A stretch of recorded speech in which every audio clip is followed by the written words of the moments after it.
فسنيسره لليسرى آمنت بالله صدق اللہ العظیم۔ دوستو، سورۃ اللیل کی آیت نمبر 8 سے آیت نمبر 10 تک تلاوت کی گئی۔ دعا ہے اللہ رب العزت ہم سب کو قرآن مقدس پڑھنے، سمجھنے اور اس پہ عمل کرنے کی توفیق عطا فرمائے۔ جتنے ہی دوست احباب اس درس قرآن میں شریک ہیں، اللہ رب العزت کی بارگاہ میں دعا ہے ہم سب کے لیے، خصوصاً ہمارے والدین کے لیے، ہمارے اساتذہ کے لیے، دوست احباب کے لیے اور حضور کی ساری امت مرحومہ کے لیے اسے بخشش اور مغفرت کا ذریعہ بنائے۔ پرسوں کے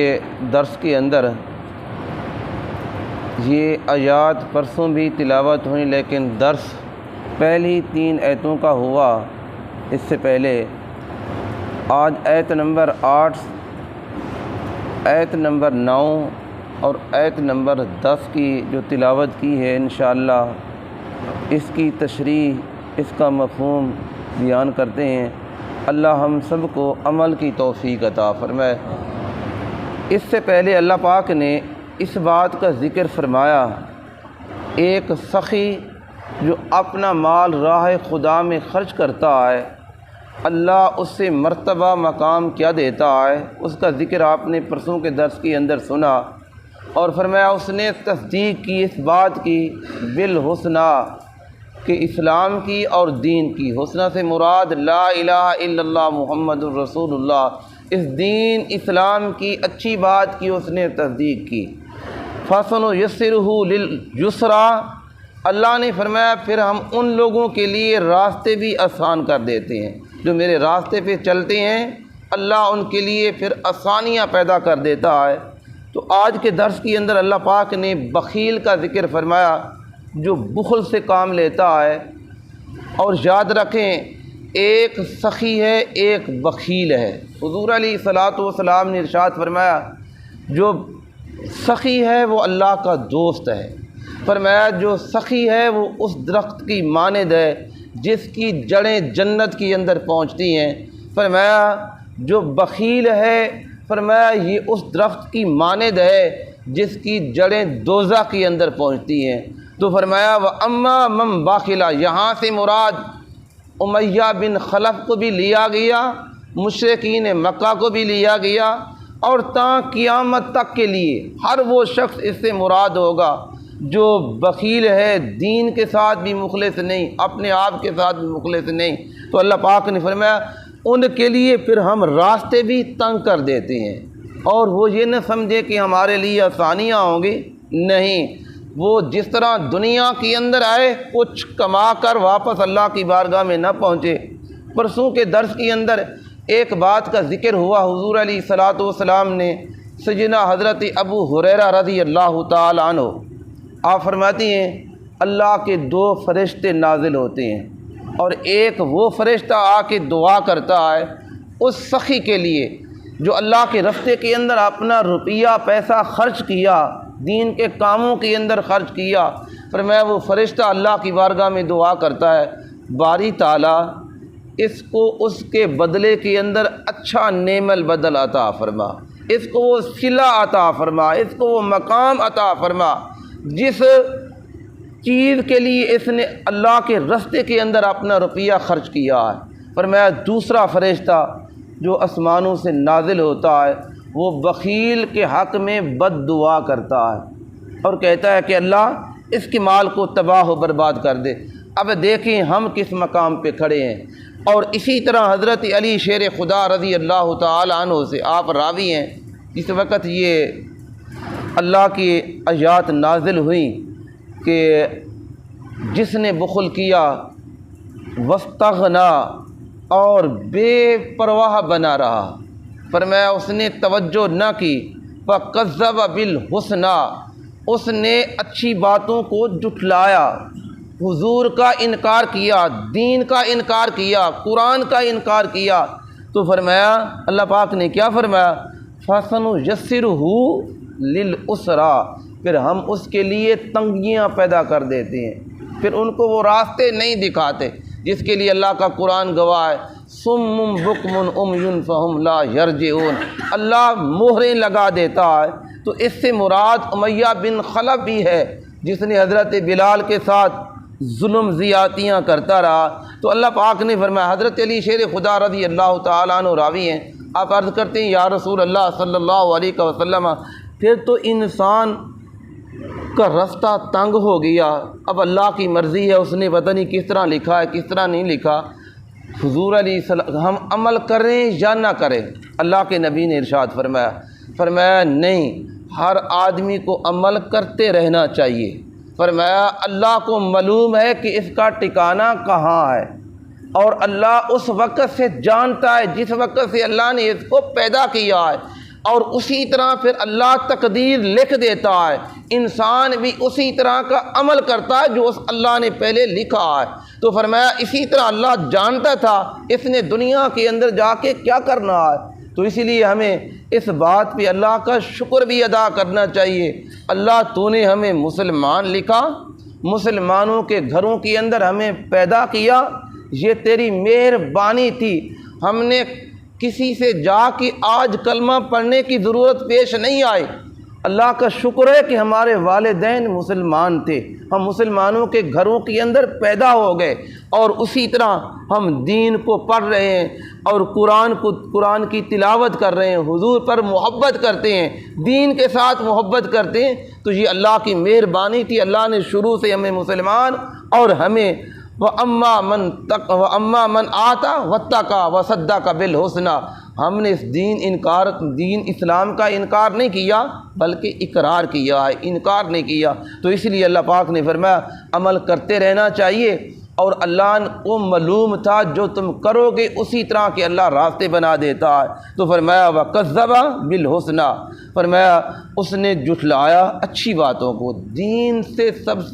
سے بڑھ کے اس سے اچھا دین اللہ پاک نے کسی نبی کو امت کو نہیں دیا، جو اللہ نے ہمیں مسلمانوں کو عطا کیا ہے، اس کی گواہی اللہ خود قرآن کے اندر فرماتا ہے، ان الدین عند اللہ الاسلام، بے شک اللہ پاک کے نزدیک سب سے پسندیدہ دین اسلام ہے۔ اللہ نے ہمیں بہترین دین عطا کیا ہے، سب سے بہترین اللہ نے ہمیں کتاب عطا کی ہے، اس جیسی کتاب اللہ نے کسی نبی کی امت کو عطا نہیں کی، اور پھر اس کتاب کی حفاظت، اس کی ذمہ داری اللہ نے خود اٹھائی ہے۔ آج ہمارے بچوں کے سینوں کی چھاتیوں کے اندر 10 سال کے بچے ہیں، 12 سال کے بچے ہیں، اللہ نے اس قرآن کو محفوظ کر دیا، تو یہ اللہ کی مہربانی ہے۔ اور اسی طرح اللہ پاک نے ہمیں اس نبی کا امتی بنایا ہے جو امام الانبیاء ہیں، اللہ کے محبوب ہیں۔ کل قیامت کے دن پتہ چلے گا کہ حضور کی امت کا مقام کیا ہے۔ میں کل ایک حدیث پاک پڑھ رہا تھا،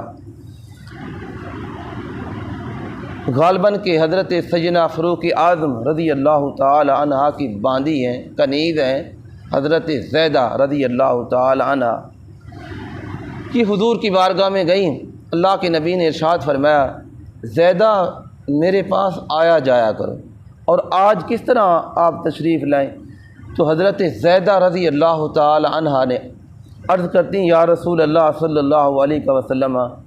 آج ایک خوشخبری سنانے کے لیے آئی ہوں، یہ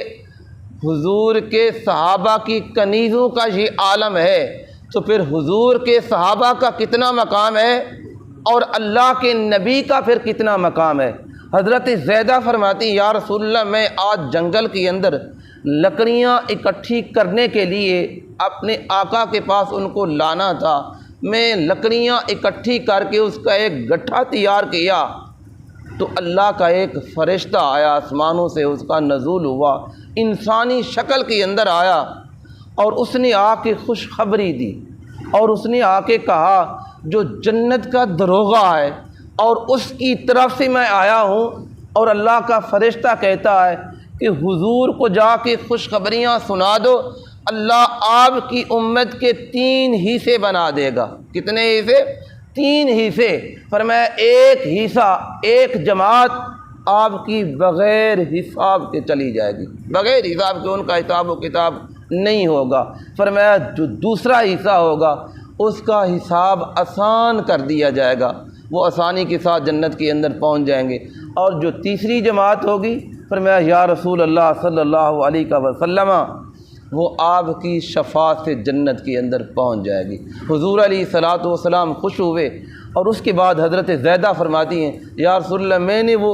جو لکڑیوں کا گٹھا تھا میں نے اسے پتھر کے اوپر رکھ کے، جس طرح کے گاؤں کے لوگ رہنے والے ہیں تو جس وقت وزن اٹھاتی ہیں تو اس وقت اونچی جگہ پہ رکھ کے سر کے برابر رکھ کے پھر اسے اٹھا کے لے آتے ہیں، تو حضرت زیادہ فرماتی ہیں کہ میں نے اسے پتھر کے اوپر رکھ کے اٹھانے کی کوشش کی، وہ اللہ کا فرشتہ کہنے لگا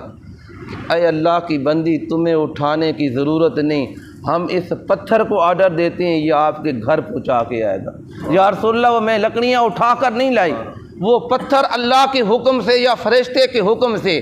اس نے وہ لکڑیوں کا گٹھا اٹھایا